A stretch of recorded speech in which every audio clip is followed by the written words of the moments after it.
И така, приятели, наближава с любимия момент. Ивайло Янков се изправи, което е явен знак, че рибата вече излиза. Виждате в момента гърба й. Може би бъфало, може би шаран.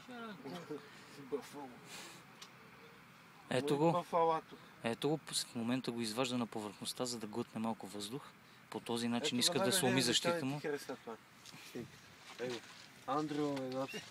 Наблюдавате световната известност на Ивайло Янков. В момента колегата демонстрира как англичаните си падат по неговата снимка. Вече 100 000 гледания и харесвания. И го канат на острова. Той сериозно обмисля това предложение, но тъй като е родолюбец и най-вече патриот, за сега не би приел това предложение. Иначе е така сладко предложение. Дават мило и драго.